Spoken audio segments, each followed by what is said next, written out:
Spread చేయడానికి కుదిరింది. అవును. కుటుంబమే కొట్టుకు చస్తున్నారు, తల్లి చెల్లిని వదిలేశాడు, ఈ ఫీలింగ్కి బాగా ఉపయోగపడింది. ఉమ్, దాంతోపాటు స్వయంగా తన తల్లిని కూడా ఆవిడ మేనేజ్ చేయగలిగింది, అంతా జరిగింది. ఉమ్, ఇప్పుడు పర్యవసానం ఏమైంది? వాళ్ళ కుటుంబమే సరిగ్గా లేనప్పుడు అని రాయలసీమలో దెబ్బతిన్నారు. ఉమ్, ఇప్పుడు అట్లాగా ఓడిన తర్వాత అక్కడితో వదలదలుచుకోలేదు తను. నేను చెప్పినట్టు కిల్లింగ్ ఇన్స్టింక్ట్ ఎట్లయినా సరే సర్వనాశనం చేసేయాలని నన్ను అనుకుంటాను. ఉమ్, తన కాళ్ళ దగ్గరికి రావాలని అనుకుంటాను. ఉమ్. తన అన్న వదిన తన కాళ్ళ దగ్గరికి రావాలని కోరుకుంటాను. వైసీపీని బీజేపీకి అంటగట్టడం ద్వారా ఒక రకంగా అంటే అఫీషియల్గా వాళ్ళిద్దరికి పొత్తు లేదు కాబట్టి ఈ మాట మాట్లాడతాను. అంటగట్టడం ద్వారా వాళ్ళకున్న ట్రెడిషనల్ ఓట్ బ్యాంకు లేదంటే ఒక SC ST vote bank Christian vote bank ఆ 40% ఉన్న కొంత దాన్ని దూరం చేసే ప్రయత్నంలో సక్సెస్ అవుతారు. అసలు వైసీపీ బీజేపీ అనే పదము నేను చెప్తున్నది అక్కడే. అది ఆవిడ యాటిట్యూడ్లో నుంచి కావాలని ఒక చిన్న వార్డింగ్. ఆవిడ మాట్లాడుతున్నది ఎందుకు వచ్చింది ఇప్పుడు అకస్మాత్తుగా ఆవిడ తెర మీదకి?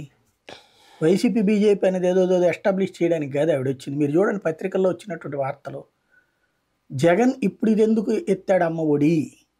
ఉమ్, అక్కడ పాయింట్ ఏంటంటే మొన్న ఒక సర్క్యులర్ వచ్చింది, ఉమ్, మనం ఆ రోజున కూడా డిబేట్ చేసుకున్నాం. ఇదేదో ఫీలర్ వదిలినట్టున్నారు కావాలని, సైకలాజికల్గా మన మైండ్ సెట్ ఏంటో తల్లికి తెలుసుకోవడానికి వందనం.